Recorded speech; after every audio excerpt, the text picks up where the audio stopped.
Welcome back students.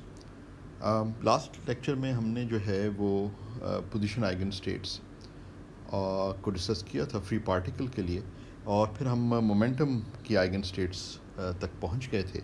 और हमने देखा था कि ये जो प्लेन वेव स्टेट्स हैं, प्लेन वेव स्टेट्स जो कि इस तरह लिखी जाती हैं, वो जो हैं these are momentum eigen states, क्योंकि ये मोमेंटम की आइगन वैल्यू को इनको सेटिस्फाई करती हैं, जैसे कि हमने यहाँ पे शो किया। अच्छा, जब हम कहते हैं, जिस तरह पिछली दफ़ा बताया गया था कि जब हम ये कहते हैं कि मोमेंटम p है, तो वी बेसिकली मीन ये भी हम कह सकते हैं कि इस स्टेट के जो वेव वेक्टर है वो k है। तो इसका मतलब ये कि इस पार्टिकल जो है has a wave vector k, और and on other words has momentum p। वो एक ही बात है, और ये इस चीज़ की तरफ भी इशारा है कि पार्टिकल्स जो हैं उनमें वेव लाइक प्रॉपर्टीज़ हैं। क्वांटम पार्टिकल्स में ये फीचर्स सामने आते हैं, और ये रिलेशंस जो इधर आपके पास हैं ये वो बेसिकली पार्टिकल और वेव बिहेवियर को रिलेट करते हैं। तो a particle with wavelength lambda has a momentum which is given by p is equal to h bar over lambda, h over lambda। ये डी ब्रॉय रिलेशन है और बहुत important है। और जिस तरह बताया था कि फ्री पार्टिकल की जो काइनेटिक एनर्जी है इज़ द टोटल एनर्जी, और वो जो है वेव वेक्टर की टर्म्स में इस तरीके से लिखी जा सकती है।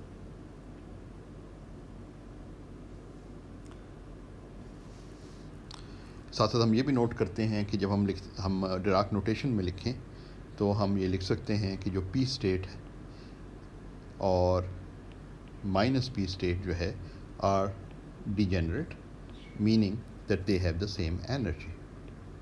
क्यों? क्योंकि आप देख रहे हैं कि फ्री पार्टिकल की बात हम कर रहे हैं, और फ्री पार्टिकल की सिर्फ काइनेटिक एनर्जी होती है, और काइनेटिक एनर्जी में पी स्क्वायर्ड आता है।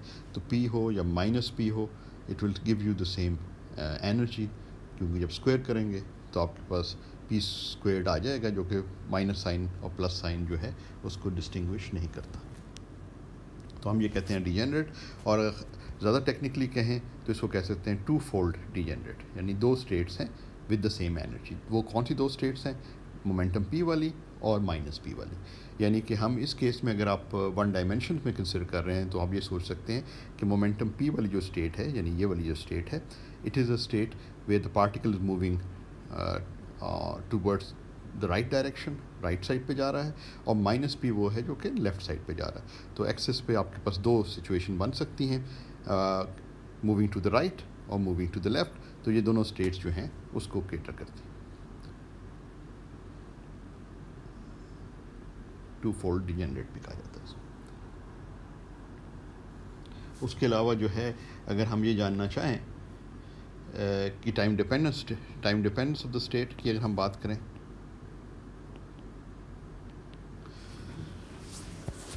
Time dependence of the state, तो उसको भी हम लिख सकते हैं। और उसमें आपके पास क्योंकि ये एनर्जी की भी आइगन स्टेट्स हैं, साफ जाहिर है क्योंकि एनर्जी में पी स्क्वायर्ड आ रहा है, तो एनर्जी की भी आइगन स्टेट्स हैं। तो अगर हम लिखना चाहें तो हम इसको फाई पी एक्स टी अगर हम लिखना चाहें तो ये फाई पी एक्स है, और इसके साथ ये फैक्टर आ रहा है जो कि energy of the particle with momentum p जो है वो जाहिर करता है। ठीक है, अब ये ई पी जो है वो बेसिकली यही है जो मैंने ऊपर लिखा है इस जगह पे, ई पी। ये तो जब आप इसको सब्स्टिट्यूट करें तो बेसिकली आपके पास आ जाएगा phi P X T equal to A exponential I P X over H bar, ये वाला पार्ट है। और आगे जो है exponential minus I P squared over 2m जो है वो ई पी है। ई भी लिख सकते हैं, ई पी भी लिख सकते हैं। ई पी सिर्फ इसलिए ज़ाहिर कर रहा है कि मोमेंटम पी के साथ ये है, मुख्तलिफ वैल्यू जो मोमेंटम की आएंगी तो एनर्जी भी क्योंकि मोमेंटम पर डिपेंड करती है तो वो चेंज होती चली जाएगी। ठीक है ना, और इधर एच बार भी है नीचे। ठीक, तो इसको हम इस तरीके से लिख सकते हैं, exponential I P over H bar X minus P T over twice of M. तो ये आपके पास टाइम डिपेंडेंट स्टेट आ गई, टाइम इवॉल्व्ड स्टेट, ठीक है। अच्छा, अगर हम प्रोबेबिलिटी डेंसिटी की इस केस में बात करें for momentum states, probability density, तो प्रोबेबिलिटी डेंसिटी जो है वो आपको याद है कि उसको अगर मैं पी एक्स से ज़ाहिर करूँ, कि अगर बेसिकली ये इंफॉर्मेशन कैरी कर रहा है कि अगर पार्टिकल का मोमेंटम p है तो पोजीशन x पे between x and x plus dx में फाइंड, यानी dx जो लेंथ एलिमेंट है उसमें फाइंड करने की प्रोबेबिलिटी क्या है वो, और प्रोबेबिलिटी डेंसिटी होगी पर यूनिट लेंथ, आप समझ लें। तो ये 5px एब्सोल्यूट स्क्वायर, ठीक है। अब इधर जब हम करते हैं तो जब इसका एब्सोल्यूट स्क्वायर लेंगे तो ये आपके पास किसी ये कॉम्प्लेक्स क्वांटिटी है। 5px है क्या? 5px ये है ना प्लेन वेव स्टेट। जब इसे करेंगे कॉम्प्लेक्स कॉन्जुगेट लेंगे तो बेसिकली आपके पास a स्टार आ जाएगा एक्सपोनेंशियल, ये I P X over H bar था तो कॉम्प्लेक्स कॉन्जुगेट में माइनस आई आ जाएगा, P X over H bar आ जाएगा, ए आ जाएगा। अब ये कॉम्प्लेक्स कॉन्जुगेट को फंक्शन के साथ हम मल्टीप्लाई कर रहे हैं तो यहाँ पे साइन आई होगा, पॉजिटिव आई होगा, यहाँ माइनस आई होगा। पहले वाले में इधर माइनस आई है, इधर पॉजिटिव आई है। ये जो है ये भी जनरली कॉम्प्लेक्स हो सकता है, आमतौर पे हम रियल ले लेते हैं, मगर जनरली आप स्टार लगाना बेहतर है। तो ये जब आप इसको करते हैं तो ये जो प्लस और माइनस वाले एक्सपोनेंट्स हैं वो तो आपको 1 दे देते हैं और आपके पास ये रिज़ल्ट आ जाता है। तो ये probability density of the state आपको मिलता है यहाँ से। अब probability density of the state जो है वो चीज़ ये चीज़ ज़ाहिर कर रही है कि ये पोजीशन पे डिपेंड नहीं कर रही। तो इससे ऐसे ज़ाहिर हो रहा है जैसे कि पार्टिकल जो है उसकी ये तो यही चीज़ ज़ाहिर कर रहा है कि पार्टिकल को वन डायमेंशन में देख रहे हैं तो पार्टिकल की फाइंड करने की जो प्रोबेबिलिटी डेंसिटी है वो इंडिपेंडेंट ऑफ एक्स है, independent of position.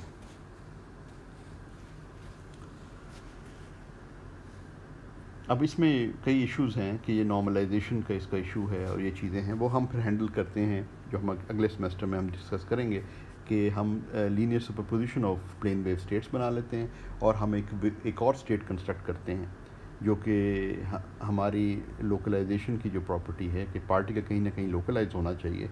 Probability density ये वाली जो हमने अभी कैलकुलेट की है प्लेन वेव स्टेट में, तो वो तो उससे तो ज़ाहिर हो रहा है कि पार्टिकल की प्रोबेबिलिटी बराबर है हर जगह पे होने की। हम ये एक्सपेक्ट करते हैं कि वो पार्टिकल है तो किसी पोजीशन में होने की प्रोबेबिलिटी ज़्यादा होगी, कहीं पे कम होगी, और इस तरीके से चेंज करेगा जो पार्टिकल मूव करता है। अगर हम टाइम डिपेंडेंट है तो, अगर टाइम डिपेंडेंट नहीं है एक ख़ास स्टेट में तो हम एक्सपेक्ट करते हैं कि प्रोबेबिलिटी जो है पोजीशन के साथ वेरी करेगी। मगर यहाँ नज़र आ रहा है कि probability is independent of position. तो ये concept of a plane wave तो समझ में आता है क्योंकि ये प्लेन वेव की तरह हम इसे स्टेट में ट्रीट करें तो वहाँ से तो ये बात लॉजिकल लगती है। लेकिन ये पार्टिकल के बारे में आमतौर पर ये तस्वर होता है कि वो उसकी कोई ना कोई लोकेशन इन स्पेस है। तो इसका लोकेशन स्पेस से मुराद ये है कि प्रोबेबिलिटी जो है finding the particle near that location should be large and should be relatively small if you go away from that location. तो वो चीज़ हमें इधर स्टेट, ये जब हम प्लेन वेव स्टेट लेते हैं फ्री पार्टिकल की, ये चीज़ नज़र नहीं आती। और इसमें फिर नॉर्मलाइजेशन का भी इशू आ जाता है क्योंकि जब हम प्रोबेबिलिटी डेंसिटी को इंटीग्रेट करेंगे एक्स के ऊपर from minus infinity to plus infinity, साफ ज़ाहिर हो रहा है कि ये इंटीग्रल डाइवर्ज करेगा। तो फिर क्वेश्चन ये आ जाता है कि फिर हम इसको कैसे हैंडल करें। तो मैंने बताया कि हम अगले सेमेस्टर में देखेंगे कि जो रीज़नेबल स्टेट्स बनती हैं, नॉर्मलाइजेबल जो स्टेट्स हैं, तो वो प्लेन वेव स्टेट्स नहीं बल्कि superposition of plane wave states हो जाती और वहाँ पे जो है आपके पास वेव पैकेट्स आ जाते हैं।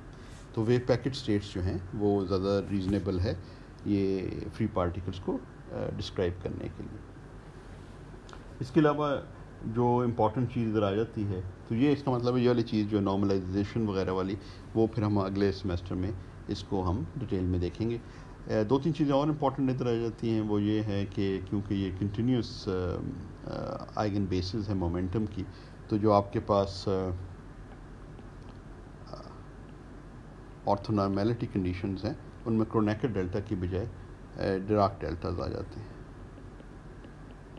And so fourth. इस तरह की कुछ नए फीचर्स सामने आते हैं। और अगर हम चाहें तो बिल्कुल इसी तरीके से जो हमने इधर लिखा हुआ है, अगर हम इसमें रेजोल्यूशन ऑफ आइडेंटिटी डालें, कंप्लीटनेस रिलेशन फॉर एक्स, तो हम इसको minus infinity to plus infinity phi P double prime X star लिख सकते हैं, फाई पी प्राइम एक्स, यानी कि यहाँ पे हमने आइडेंटिटी ऑपरेटर डालना है जो कि हमारे पास ये है। ये अगर आप सब्स्टिट्यूट करें ना तो एक ये जो है मोमेंटम की का वेव फंक्शन बन जाएगा पी प्राइम वाला और एक पी डबल प्राइम वाला, तो ये यही चीज़ है इधर। और आपके पास इंटीग्रेशन ओवर एक्स है जो कि बेसिकली यहाँ से आई है, तो और राइट हैंड साइड तो आपके पास ये है। तो ये बेसिकली जो है आपके पास ऑर्थोनॉर्मेलिटी कंडीशन जो है यहाँ पे ये आ जाती है, इनर प्रोडक्ट उसका लिया जाए। अच्छा, अब इधर जगह जगह आपको प्लेन वेव जो स्टेट्स की हम बात करते हैं, तो ये आपके पास ए आ रहा था जो कि नॉर्मलाइजेशन कांस्टेंट है। तो अगर आप इसको सॉल्व करें या यहाँ पे डालें और इस वाले इंटीग्रल को बेसिकली सॉल्व करें, तो जो आप फाइंड करेंगे कि ए जो है वो 1/2 पाई एच बार। तो this can be your homework assignment, ये आप कर सकते हैं और चेक कर सकते हैं कि वाकई प्रॉब्लम भी है बुक के अंदर। तो अब आपके पास जो स्टेट्स बन जाती हैं विद द नॉर्मलाइजेशन, पहले हमने ये लिखा हुआ था, अब नॉर्मलाइजेशन कोएफिशिएंट अगर हम डाल दें तो हमारे पास नॉर्मलाइज जो आइगन स्टेट्स बन जाती हैं मोमेंटम की, या आइगन फंक्शन ऑफ मोमेंटम, तो उसमें ये ए की जगह ये आ जाएगा और साथ वो प्लेन वेव वाला फैक्टर आ जाएगा, वन डायमेंशन।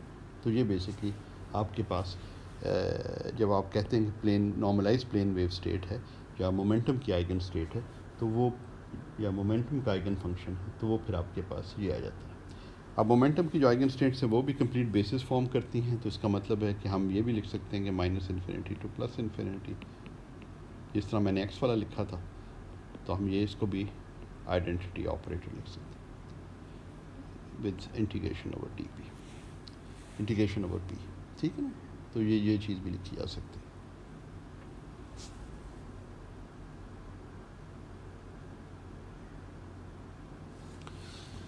अच्छा, अब हम जो है थोड़ा सा, ये तो मैंने आपको क्विकली ये चीज़ें कुछ बताई हैं, तो let's just do it a little bit, थोड़ा सा इसको हम मज़ीद एक नज़र देख लेते हैं क्विकली।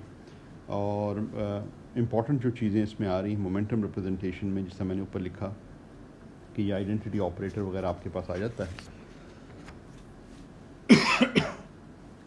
तो कोई जनरल स्टेट जो है आपके पास, चलें इसको थोड़ा लिखते भी जाते हैं ना, ताकि थोड़ा टाइम शॉर्ट है ना, आखिरी 2 लेक्चर्स हैं, तो मैं इसमें कुछ चीज़ें इंपॉर्टेंट कवर करना चाह रहा हूँ। A general state Sai can be expressed, जिस तरह कोई भी जनरल स्टेट होती है उसको कंप्लीट बेसिस में एक्सप्रेस किया जा सकता है। तो मोमेंटम की जो आइगन स्टेट्स हैं they also form a complete basis. तो जनरल स्टेट जो है, मैं साई को ले लूँ अगर, तो it can be expressed in the eigen basis of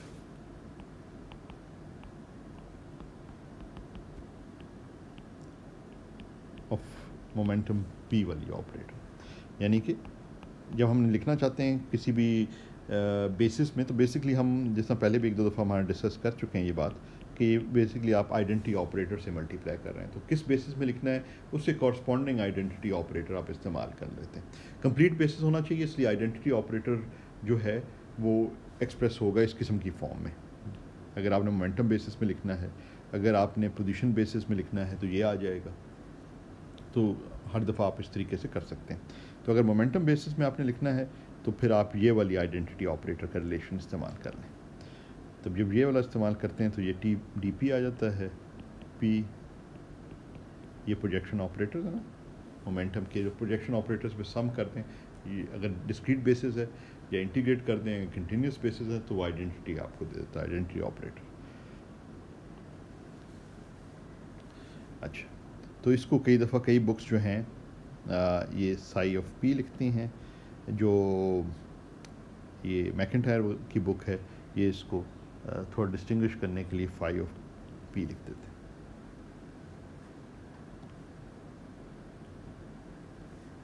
तो ये बेसिकली जो ये मोमेंटम स्पेस का जो आप समझ लें कि ये वेव फंक्शन है, ये मोमेंटम स्पेस वेव फंक्शन, इसको कई दफ़ा मोमेंटम स्पेस वेव फंक्शन भी कहते हैं। ये इसके लिए मैंने बताया कि ये साई पी भी इस्तेमाल किया जाता है। ये जो है मैकेंटायर ने फाई इसको चूज़ किया। साई पी मेरे ख्याल में बेहतर नोटेशन है, लेकिन अगर बुक पढ़ रहे हैं आपको तो फिर मजबूरी है कि वो ही लिखना पड़ेगा।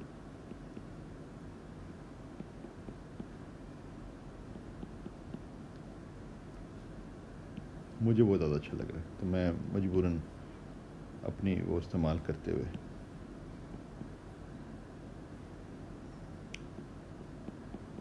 ठीक है ना। याद रखेंगे मैकेंटायर जब आप पढ़ रहे हैं तो ये साई की जगह फाई लिखा होगा वहाँ, बात एक ही है, क्योंकि ये जो क्वांटिटी है Sai P absolute squared D P जो है ये आपको देती है probability of finding the systems momentum in the element D P between P and, समझ लें कि ये मोमेंटम का एक्सिस है। तो ये आपके पास पी है, ये पी प्लस डी पी है, तो इस रेंज के अंदर मोमेंटम का की वैल्यू फाइंड करने की जो प्रोबेबिलिटी डेंसिटी है या प्रोबेबिलिटी है वो ये डीपी से मल्टीप्लाई, डीपी को से मल्टीप्लाई ना करें, खाली इसको रहने दें और इसका एब्सोल्यूट स्क्वायर करें तो प्रोबेबिलिटी डेंसिटी होगी।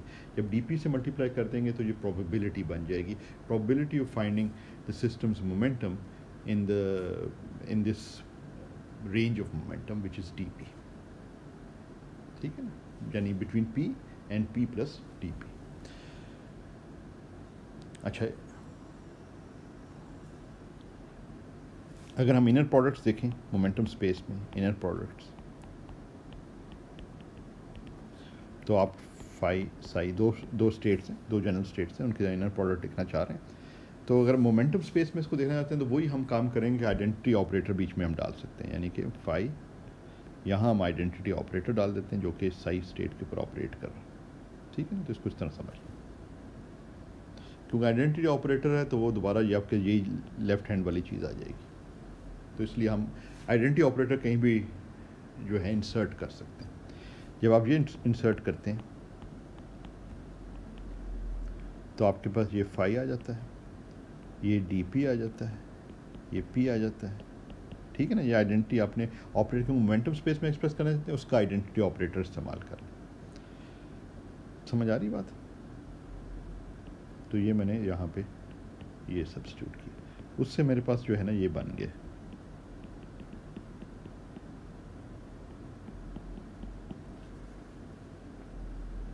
ठीक है। तो अब ये मोमेंटम स्पेस में इनर प्रोडक्ट आ गया, इनर प्रोडक्ट और ये this is the inner product in momentum space, this is the inner product between two general states psi and phi in momentum space, ठीक है ना। तो इस तरीके से आप एक स्पेस से दूसरे स्पेस में जा सकते हैं। अभी ड्राग नोटेशन में इनर प्रोडक्ट लिखा हुआ तो जनरल है, किसी स्पेस में आपने इसको एक्सप्रेस करना है तो आप ये आइडेंटिटी ऑपरेटर इंसर्ट कर दें अप्रोप्रिएटली, ठीक है। अब हम क्वेश्चन ये है, our position and momentum momentum representation related। देखें इस वक्त हम जो है ज़्यादातर अभी पिछले चंद लेक्चर्स में हम ये दो रिप्रेजेंटेशंस को डिस्कस कर रहे हैं, पोजीशन रिप्रेजेंटेशन और मोमेंटम रिप्रेजेंटेशन। अब ये है कि अगर एक रिप्रेजेंटेशन से दूसरे रिप्रेजेंटेशन यानी पोजीशन से मोमेंटम या मोमेंटम से पोजीशन रिप्रेजेंटेशन में एक्सप्रेस करना है तो कैसे करेंगे? वो कोई मुश्किल नहीं है, वो वही बेसिक तरीके हैं जो हमने स्पिन हाफ में भी सीखे थे कि एक की बेसिस में आप जब अगर आप पोजीशन बेसिस में हैं तो मोमेंटम बेसिस में आप एक्सप्रेस कर लें, करने का तरीका वही आइडेंटिटी ऑपरेटर्स वगैरह का इस्तेमाल है, वो भी हम वही चीज़ें देखेंगे। तो जो भी हमने ऊपर सीखा है तकरीबन सारा कुछ वैसे ही अप्लाई हो रहा है, ये बेसिक जनरल प्रिंसिपल ही अप्लाई हो रहे हैं। तो अगर आपके पास कोई वेव फंक्शन है साई ऑफ एक्स, यानी ये पोजीशन स्पेस में है, जिसको आप लिख सकते हैं डिराक नोटेशन में इस फॉर्म में, तो अगर हमने मोमेंटम स्पेस से इसको रिलेट करना है, यानी वेव फंक्शन को पोजीशन स्पेस से वेव फंक्शन को मोमेंटम स्पेस में लिखना है, तो उसका तरीक़ेकार ये है कि आप जो है क्या करेंगे, आइडेंटिटी ऑपरेटर डाल देंगे जिस तरह हम ऊपर कर रहे थे। यहाँ पे हमने फाई लगाया हुआ था, फाई की बजाय कोई जनरल स्टेट फाई थी, उसकी बजाय पोजीशन स्टेट को ले लेते हैं, बात वही है, कोई मुश्किल नहीं। ठीक है, अब आपके पास क्या चीज़ आ गई आगे, ये आपके पास डी पी आ गया और ये एक्स पी है। ये तो बाहर लिख सकते हैं ना डी पी, ये तो जस्ट नंबर, तो इट्स नॉट एन ऑपरेटर और अ कैट, तो इसको इस तरह लिख सकते हैं और ये पी साई आ गया। अब हमारी नोटेशन के मुताबिक ये जो साई ऑफ एक्स है, जो वेव फंक्शन है, वो बन गया डी पी एक्स पी और ये साई ऑफ पी। मैकेंटायर में फाई ऑफ पी लिखा होगा, यहाँ साई ऑफ पी।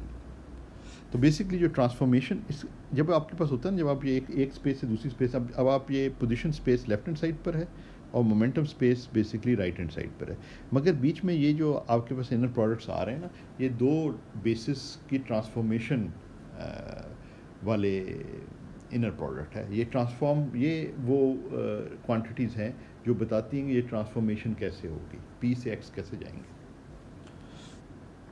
ठीक है ना, तो ये हमेशा एंटर कर रहे होते हैं और अभी हम इसकी बात भी करने वाले हैं। अच्छा, अब अगर हम सिमिलरली अगर हम यही काम करें,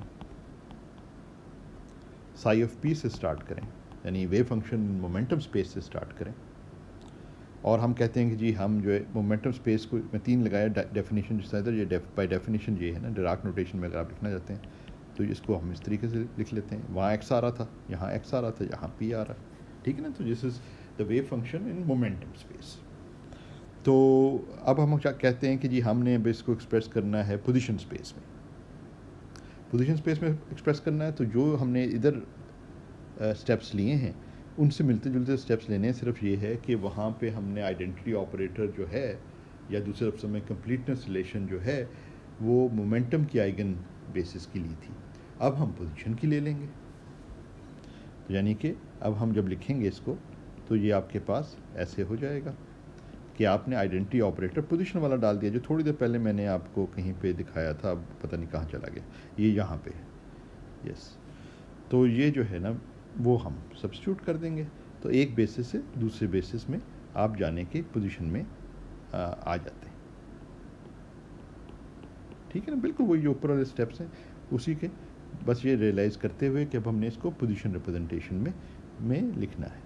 तो ये इसी तरीके से ये डी एक्स बन जाएगा, ये पी एक्स बन जाएगा और ये साई ऑफ एक्स आ जाएगा। तो देखें, ये वेव फंक्शन पोजीशन बेसिस है, ये वेव फंक्शन मोमेंटम बेसिस है, तो ये दोनों के दरमियान रिलेशन। अच्छा, ये जो इस किस्म की हमने इन दोनों रिलेशंस को अगर हम कंपेयर करें, इन दोनों इक्वेशंस को, तो ये दोनों जो है ना ऐसे हम सोच सकते हैं जैसे कि फोरियर ट्रांसफॉर्म और इनवर्स है। अगर हम ये आइडेंटिफाई करें कि फोरियर ट्रांसफॉर्म और इनवर्स में ये वाली चीज़ जो है, या ये वाली चीज़ जो है, ये वाली चीज़ जो है, इसको अगर हम 1/2 पाई एच बार ले लें, जो कि फोरियर ट्रांसफॉर्म में लेते हैं, और इसको I P X over H bar ले लें, तो ये बिल्कुल फोरियर ट्रांसफॉर्म इंटीग्रल बन जाता है।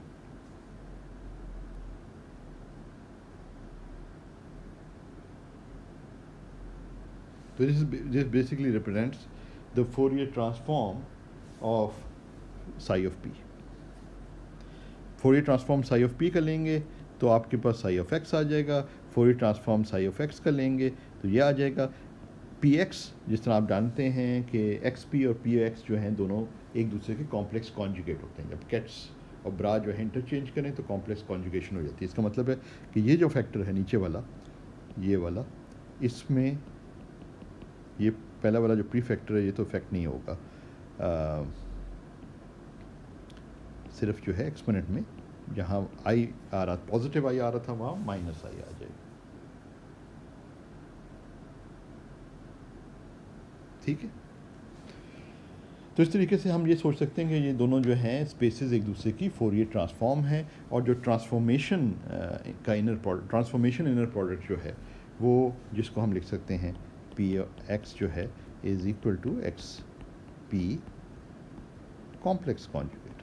ठीक है ना, और वो क्या है, पी एक्स जो है वो है 1/2 पाई एच बार। ये आपके पास वही प्लेन वेव बेसिस आ रही। अब ये जब हम ये कहते हैं तो ये क्वांटिटी क्या बता रही है हमें, ये भी इधर देख लेते हैं कि ये क्वांटिटी क्या बता रही है। तो ये क्वांटिटी हमें बता रही है कि अगर पार्टिकल का मोमेंटम p हो तो the probability density of finding the particle in a region probability density of finding the particle at position x is given by this. यानी मोमेंटम अगर पार्टिकल का p है तो probability density of finding the particle at x is given by this. अब इसको dx से multiply कर देंगे तो प्रोबेबिलिटी बन जाएगी इन अ सर्टेन लेंथ dx. ठीक है, तो ये बेसिकली जो है probability density of finding the particle with momentum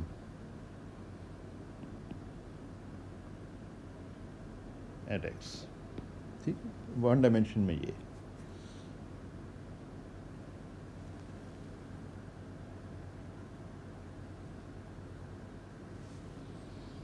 अच्छा, अब हमारे पास अगला क्वेश्चन ये हो सकता है कि what is the momentum operator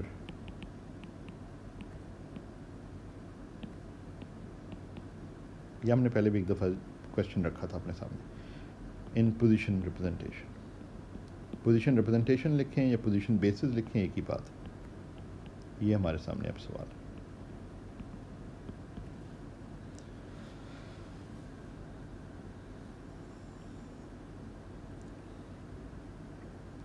That's a pretty good question. तो अगर हम कहते हैं पोजीशन बेसिस में मालूम करना चाहते हैं तो हम ये कह सकते हैं कि x ये ऑपरेटर है. लेट्स से इट्स, वैसे इधर साई भी लगा सकते हैं, कोई फ़र्क नहीं पड़ता, मगर चलें let's take psi to be x. तो जब हम पोजीशन बेसिस में कहते हैं तो भी हम कह रहे हैं इधर x लगाना हमारे लिए है कि ये हम x में कर रहे हैं. अच्छा, अब हम ये इस जो से कहते हैं ना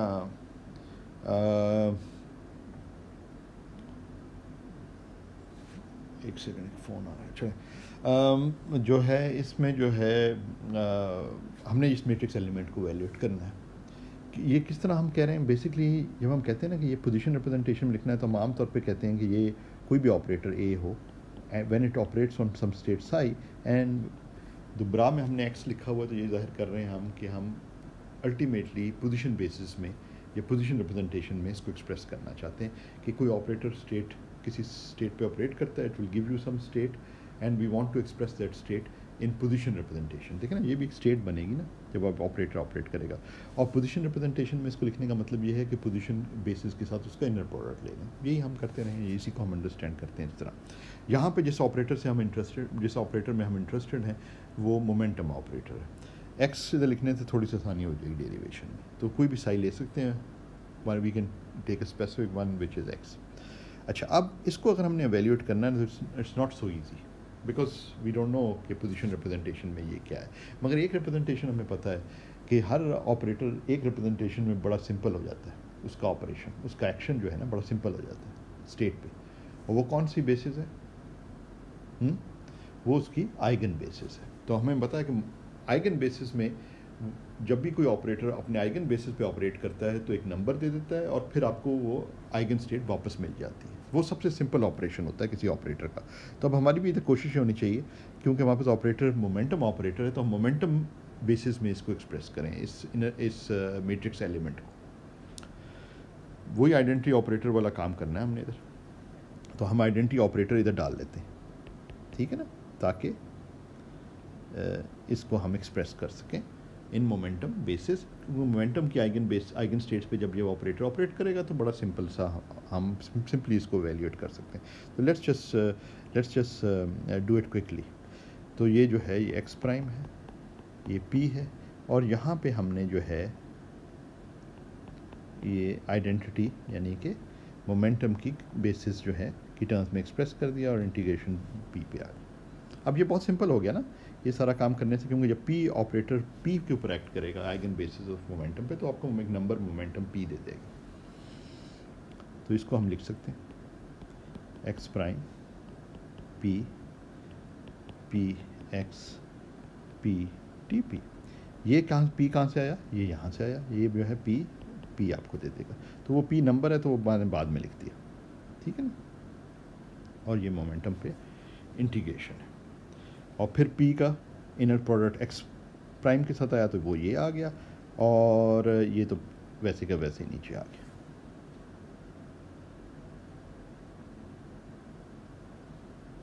ठीक, अब ये क्या चीज़ है और ये क्या, ये तो हमें पता है, ये हमने ऊपर लिखे हुए हैं। ये बेसिकली यही है, जहाँ एक्स प्राइम आ रहा है वहाँ पे इधर एक्स प्राइम डाल लें, बाकी तो वही इनर प्रोडक्ट्स हैं। तो लेट्स जस्ट डू इट। तो x prime p operator x जो है वो आपके पास आ जाएगा 1/2 पाई एच बार। स्क्वायर रूट से ना 2, तो वो स्क्वायर रूट ख़त्म हो जाएगा। ये डी पी हम लिख लेते हैं पहले, इंटीग्रेशन पी आ गया, एक्सपोनेंशियल आई P X prime over H bar और exponential minus P X over H bar. ठीक है, तो ये आपके पास आ गया 1/2 pi H bar D P P exponential आई पी ओवर एच बार, इनको कंबाइन कर रहा हूँ, एक्स प्राइम माइनस एक्स,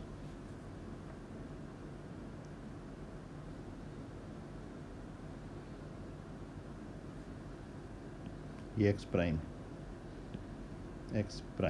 ठीक है। अच्छा, अब इसको लिखा जा सकता है, इसमें जो ये इधर पी आ रहा है नीचे, तो इसको हम एक और तरीके से भी लिख सकते हैं, डेरिवेटिव के तौर पे भी लिख सकते हैं। उसका क्या फ़ायदा होगा, उसका फ़ायदा ये होगा कि फिर हम ये रिलेशन इस्तेमाल कर लेंगे, जो एक आइडेंटिटी है, कहाँ गई, हाँ, ये वाली आइडेंटिटी हम इस्तेमाल कर सकते हैं फिर, क्योंकि यहाँ पे वो एक्सपोनेंशियल आई, ये इसी तरह की आ रहे हैं आपके पास प्रोडक्ट्स, एक्सपोनेंशियल आई p double prime x over H bar exponential, basically ये डिराक डेल्टा फंक्शन ही बन जाएगा। तो वो मगर उसके वो क्योंकि इंटीग्रेशन आपके ऊपर करनी है, मगर साथ ये फैक्टर नीचे नहीं आना चाहिए पी का, अगर आपने वो डिराक डेल्टा फंक्शन की आइडेंटिटी इस्तेमाल करनी है। तो इस जो नीचे आपके पास आ रहा है ना पी, इसको किसी तरीके से गायब करना है। कैसे गायब करेंगे, वो आसान है। पी इधर एक्सपोनेंट में भी अगर डेरिवेटिव ले लेंगे तो पी नीचे आ जाता है। तो इसको हम इस तरीके से भी लिख सकते हैं कि ये माइनस आई एच बार, क्योंकि वो जब आप डेरिवेटिव लेंगे तो आई एच बार के फैक्टर्स भी आएंगे, तो उनको कैंसिल करने के लिए ये, और इसको हम लिख सकते हैं, या चलें इस तरह लिख सकते हैं, D by D ex prime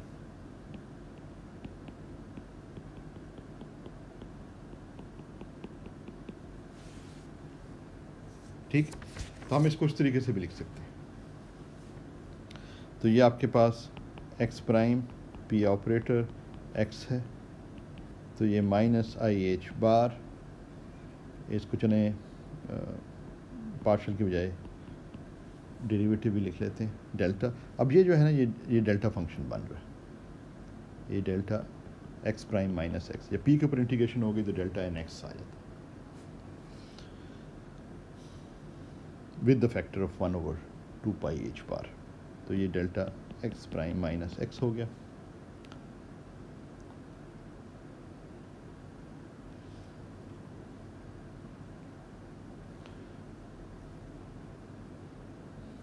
और ख़ास चीज़ ये है कि ये भी ख़ास चीज़ है कि आपको ये भी पता है कि एक्स प्राइम एक्स जो है, ये इनर प्रोडक्ट, ये ऑर्थोनॉर्मेलिटी रिलेशन को सेटिस्फाई करता है। तो इसको हम इस तरह भी लिख सकते हैं, माइनस आई एच बार, फिर हमारा प्रूफ कंप्लीट हो जाएगा। क्योंकि हमें अब ये करने का क्या मकसद है, ये करने का मकसद ये है कि हमारे पास जो स्टेट एक्स आ जाए, जो भी स्टेट इधर थी ना, वही हमारे पास दोबारा से आ जाए। तो हम कह सकते हैं किसी भी जनरल एक्स स्टेट के लिए ये ट्रू है। तो बेसिकली हम ये कह सकते हैं, this implies since is true for any x, कोई भी ये कैट एक्स हो उसके लिए ट्रू है, तो हम ये कह सकते हैं पोजीशन रिप्रेजेंटेशन में एक्स प्राइम पी जो है operator in position representation is just minus H bar D by D ex prime, sorry D by D x prime. ठीक है,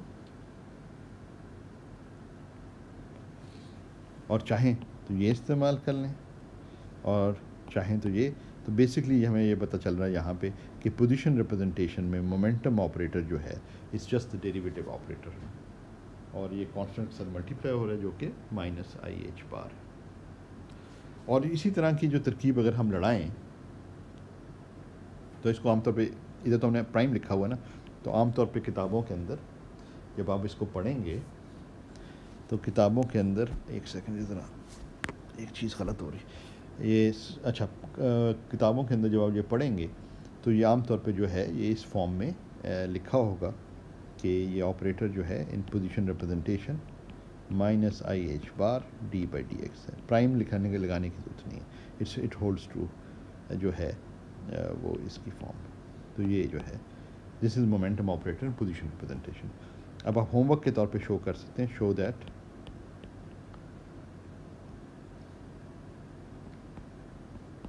x operator in momentum representation, जिधर पोजीशन रिप्रेजेंट उसको उलट ये है, इज़ इक्वल टू, आप ये शो करें आई, बिल्कुल वही जो स्टेप्स ऊपर लिए थे ना, जहाँ पे हम रेजोल्यूशन, जहाँ पे हमने इधर से स्टार्ट किया था ना, बिल्कुल इधर से इस तरह स्टार्ट कर सकते हैं आप, और जहाँ रेजोल्यूशन ऑफ आइडेंटिटी मोमेंटम की डाली थी वहाँ पोजीशन की डाल दें, तो फिर आप ये शो कर सकते हैं कि दिस इज दिस, बिल्कुल एग्जैक्टली सेम स्टेप्स आप ले सकते हैं। तो this gives you the position operator in momentum representation. ठीक है जी, ये दो जो हमने इम्पॉर्टेंट चीज़ हासिल कर ली। तो अब हम बेसिकली ये हम जान गए हैं कि स्टेट्स को कैसे ट्रांसफॉर्म करना है पोजीशन से मोमेंटम रिप्रेजेंटेशन में या मोमेंटम से पोजीशन रिप्रेजेंटेशन में। दूसरे लफ्ज़ों में जो वेव फंक्शन पोजीशन रिप्रेजेंटेशन हो तो वेव फंक्शन मोमेंटम रिप्रेजेंटेशन कैसे लिखना है, वो फोरियर ट्रांसफॉर्म इनवर्स हैं एक दूसरे के।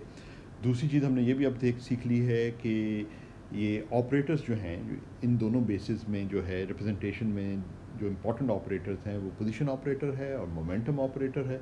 तो हमने अब ये सीखा है कि पोजीशन ऑपरेटर हो या मोमेंटम ऑपरेटर हो, उसको हम इन दोनों रिप्रेजेंटेशंस में कैसे एक्सप्रेस करते हैं। Momentum operator in momentum representation is just multiplication bye momentum P. Position representation in position operator in position representation just multiplication bye position x. मगर अपनी उल्टी रिप्रेजेंटेशन में जो फोरियर रिप्रेजेंटेशन है, यानी कि मोमेंटम जो इधर दिया हुआ है, इन पोजीशन रिप्रेजेंटेशन की अगर हम बात करें तो देन इट्स डेरिवेटिव। इसी तरह position in momentum representation is also a derivative. ठीक है ना, तो ये है, ये हमने सब कुछ सीख लिया इसके हवाले से। अब हम अगर थोड़ा सा इसको आगे हमें एक दो चीज़ें और करनी है हमें जो इम्पॉर्टेंट है, उनको ज़रा अगर हम देखें तो एक तो चीज़ ये है कि अगर हमारे पास कोई लीनियर, अब कुछ मैं जो आगे कुछ चीज़ें करना चाहता हूँ ना वो डील कर रहा है basically the linear algebra of vector spaces. Basically मैं ये देखना चाह रहा हूँ आपको एंड में जो है ना एक सिमेट्री प्रिंसिपल तक ले जाना चाह रहा हूँ। तो उसके लिए जो है ना मुझे ये बताना है आपको कि ये ट्रांसफॉर्मेशन जो है from one basis to another. अभी तक तो हमने अपने स्पेसिफिकली पोजीशन और मोमेंटम को अभी पिछले एक दो तीन लेक्चर्स में देख रहे थे ना। अब अगर हम जनरल ट्रांसफॉर्मेशन करनी है तो उनके क्या रूल्स हैं कि किस किस्म के ऑपरेटर्स जो हैं होने चाहिए कि कुछ कंस्ट्रेंट्स को सेटिस्फाई करें, तो वो हमने थोड़ा समझना है इसको। चलते हैं उस पर, फिर देखते हैं कहाँ तक जा सकते हैं। अच्छा, अगर हमारे पास ए जो है, if A is a linear operator,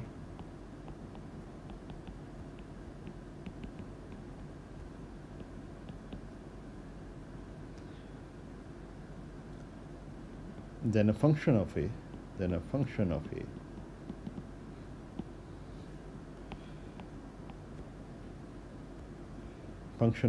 जिसको हम लिख रहे हैं एफ ऑफ ए लिख लेते हैं, ये फंक्शन ऑफ द ऑपरेटर ए है, तो उसको हम एक पावर सीरीज़ के फॉर्म में लिख सकते हैं। यानी टेलर एक्सपेंड करें ना इसको, तो हम ये इसको इस तरह लिख सकते हैं कि एफ जो फंक्शन ऑफ ए है, ये जो है it can be written as a power series.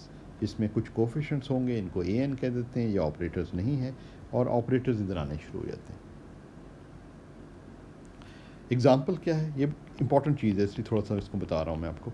Example क्या है, एग्ज़ाम्पल ये बहुत इंपॉर्टेंट एग्ज़ाम्पल है, वो ये है कि अगर आपके पास जो फंक्शन ऑफ द ऑपरेटर अगर एक्सपोनेंशियल फंक्शन है कि एक्सपोनेंट में ऑपरेटर ए है और ए जो है कोई स्केलर नंबर है जो मल्टीप्लाई कर रहा है। अब वो नंबर जो है वो कॉम्प्लेक्स भी हो सकता है, रियल भी हो सकता है, ठीक है ना। ए नंबर है और ये स्मॉल ए नंबर है, कैपिटल ए जिसके ऊपर हैट लगी हुई है वो ऑपरेटर है। तो इस रूल के तहत आपको पता है कि अगर टेलर एक्सपेंशन आप एक्सपोनेंशियल फंक्शन की करें तो आप इसको एक्सपेंड कर सकते हैं इन अ पावर सीरीज़। और उसका मतलब ये है कि जो एक्सपेंशन होती है, series expansion of the exponential function is given by this an over n factorial, और ये जो है आपके पास यार। तो इसका मतलब ये है कि ऑपरेटर्स को भी बिल्कुल इसी तरह आप ट्रीट कर सकते हैं, बस सिर्फ ये तो ख्याल रखना होता है कि ऑर्डरिंग वगैरह का ख्याल रखें। मैं क्योंकि यहाँ सिंगल ऑपरेटर है तो वो भी इतना इशू नहीं है। तो इसको अगर हम एक्सप्लिसिटली लिखें तो पहले वाला जो है ना वो तो n is equal to zero वाली जो टर्म है जिसमें ये ए ऑपरेटर नहीं आ रहा, उसमें सिर्फ आइडेंटिटी है ऑपरेटर।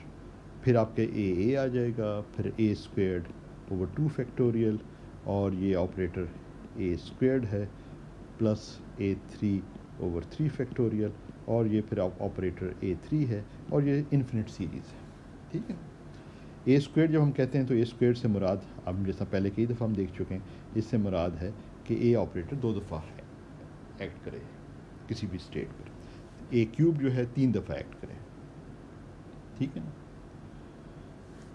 एक और जो इम्पोर्टेंट चीज़ है जो यूज़फुल हो सकती है वो ये है कि हाँ, उसमें यूज़फुल चीज़ ये हो सकती है कि अगर आपके पास अगर इफ़ ए और बी आपस में कम्यूट करते हैं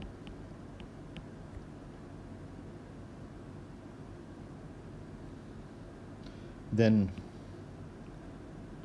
बी जो है वो किसी फंक्शन ऑफ ए के साथ भी कम्यूट करेगा। ये भी एक यूज़फुल चीज़ है जो कैन बी यूज़फुल। ठीक है। अच्छा, उसके अलावा हम जो इम्पोर्टेंट चीज़ हमारे सामने आ जाती है जो कि हमारे लिए यूज़फुल है वो ये है कि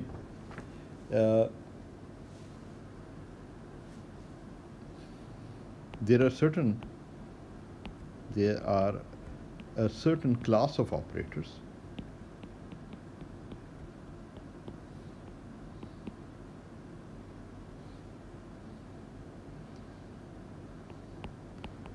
that are very important and useful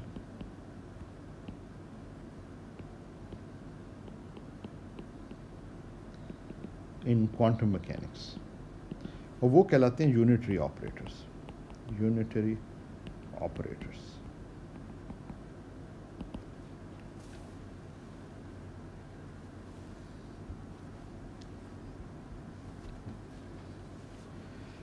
उनकी क्या इम्पोर्टेंस है वो बाद में हम आते हैं, पहले तो समझ लेंगे वो हैं क्या।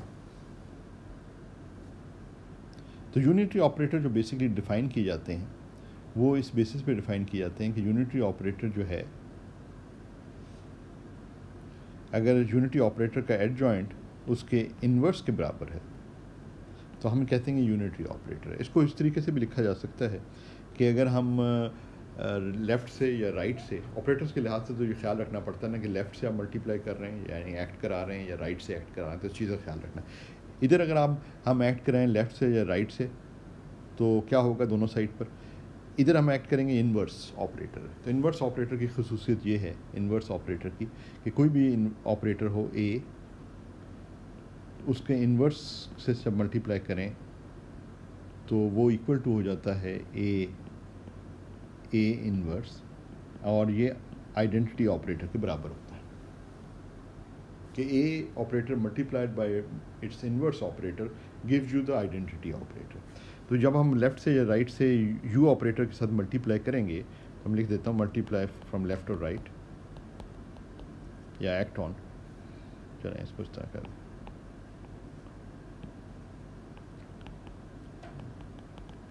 Acting with you operator from left और राइट, तो आपके पास क्या होगा, ये बन जाएगा यू डैगर। अगर आपने यू को लेफ़्ट से एक्ट कराया तो इसी ऊपर वाली इक्वेशन के अंदर, इस इक्वेशन में लेफ़्ट से अगर ऑपरेट करते हैं यू इन्वर्स आ जाएगा, तो यू इन्वर्स ए को यू ले लें तो आइडेंटिटी आ जाता है, तो ये भी आइडेंटिटी के बराबर है। एंड और अगर राइट से करेंगे तो फिर ये वाला एक्ट भी आइडेंटिटी के बराबर है, तो आपके पास आ जाएगा यू डैगर, यू जो है ये आइडेंटिटी के बराबर है। तो हम ये लिख सकते हैं, दिस इम्प्लाइज, हम ये लिख सकते हैं कि यू डैगर आप मल्टीप्लाई करें, राइट से करें, ये प्रोडक्ट लें, या यू डैगर यू लें, तो ये आइडेंटिटी आ जाता है। तो जो ऑपरेटर्स जो हैं वो ये कंडीशन सेटिस्फाई करें, बेसिकली ये कंडीशन आप लिखना चाहें या ये कंडीशन, ये इक्विवेलेंट ही है ना, दोनों सेम ही है कि अपने एडजॉइंट के इन्वर्स के बराबर है, एडजॉइंट और इन्वर्स बराबर हैं, या आप उनका एडजॉइंट के साथ प्रोडक्ट लें फ्रॉम द लेफ़्ट और फ्रॉम द राइट, तो वो आपके पास आइडेंटिटी ऑपरेटर आ जाए, तो उनको हम कहते हैं कि दीज आर यूनिटरी ऑपरेटर्स।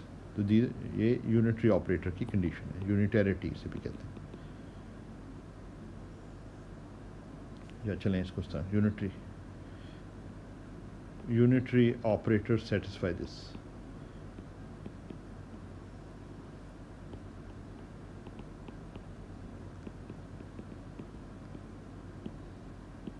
ठीक है, ये कंडीशन सेटिस्फाई करते हैं।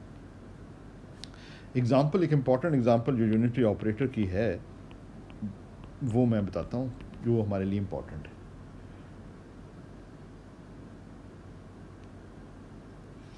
तो अब ये क्वेश्चन हमारे सामने हो सकता है कि what condition must G satisfy such that,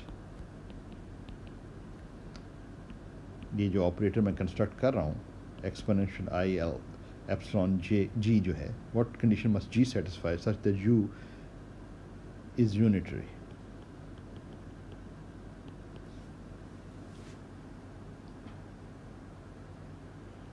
तो बेसिक कंडीशन, बेसिक क्वेश्चन ये है, एप्सिलॉन जो है ना वो तो आपके पास कोई नंबर है, लेट्स से एप्सिलॉन जो है ना हम जो ले रहे हैं इस केस में एक रियल नंबर ले रहे हैं, epsilon is a real number. तो अब हमने देखना है कि ये जी जो ऑपरेटर है इसके ऊपर क्या कंडीशन हो कि यू जो हमने कंस्ट्रक्ट किया है जिसमें हमने जी को एक्सपोनेंट में रखा है वो जो है एक यूनिटरी ऑपरेटर। यूनिटरी ऑपरेटर होने के लिए शर्त ये है कि ये कंडीशन सेटिस्फाई या ये कंडीशन सेटिस्फाई, दोनों एक ही चीज़। तो हम यूनिटैरिटी के लिए हम देखते हैं कि अगर हम यू डैगर लिखें, U dagger should be equal to U inverse, तो यू डैगर जो है वो हमारे पास आ जाता है आई एप्सिलॉन जी एडजॉइंट जो हम ले रहे हैं दिस। ठीक है, इसको हम लिख सकते हैं आई एप्सिलॉन, क्योंकि ये एडजॉइंट लेंगे तो यहाँ एडजॉइंट में कॉम्प्लेक्स कॉन्जुगेशन भी शामिल है, तो ये माइनस हो जाएगा और जी का एडजॉइंट आ जाएगा। अच्छा, अब ये इन्वर्स के बराबर होना चाहिए। इन्वर्स के बराबर होने का मतलब ये है कि ये माइनस साइन की वजह से इन्वर्स तो बन जाएगा, ये 1 ओवर वो है ना द ऑपरेटर। लेकिन उसके लिए शर्त ये है कि अगर हमने इन्वर्स जो है वो यू डैगर के बराबर ही हो, तो यू डैगर जो है यू इन्वर्स के बराबर आए, उसकी शर्त ये है कि ये जी डैगर जो है, जी का एडजॉइंट जो है जी के बराबर होना चाहिए। तो वो कौन से ऑपरेटर होते हैं जिनका एडजॉइंट उन ऑपरेटर्स के बराबर होता है? वो हर्मिशियन होते हैं ना। If G is Hermitian then U dagger जो कि एक्सपोनेंशियल माइनस आई एप्सिलॉन है, जी डैगर जो है वो फिर जी हो जाएगा। तो ये बेसिकली आपके पास exponential I epsilon G inverse लिख सकते हैं, that's the same as that, क्योंकि ये 1 ओवर चला जाता है माइनस साइन की वजह से, तो ये इनवर्स ही है। तो ये जो है यू इनवर्स के बराबर हो गया। तो condition of unitarity is satisfied, u dagger is equal to un is satisfied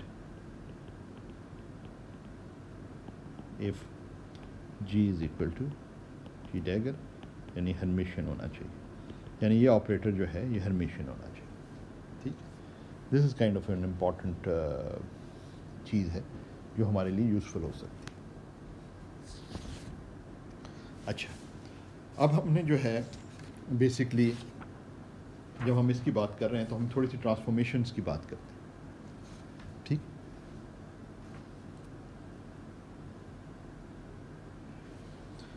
अब हमारे सामने जो है ये क्वेश्चन है कि ये ट्रांसफॉर्म किस तरह करते हैं, यानी अब हमारे सामने क्वेश्चन होगा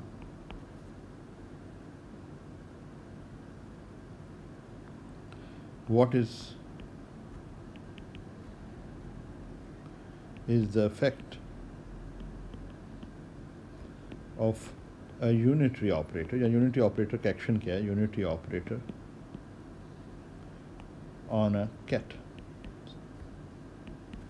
यानी आपके पास कोई केट स्टेट है, कोई स्टेट वेक्टर है, उस पर आप यूनिटरी ऑपरेटर ऑपरेट करते हैं। तो आपको पता है कि जब कोई ऑपरेटर किसी स्टेट पे ऑपरेट करता है तो आपको जनरली कोई और स्टेट देता है। तो यूनिटरी ऑपरेटर जब किसी स्टेट के ऊपर एक्ट करते हैं तो उनका क्या इफेक्ट है, ये चीज़ जो है ये हम जानना चाहेंगे। ठीक, that is the question that we want to address.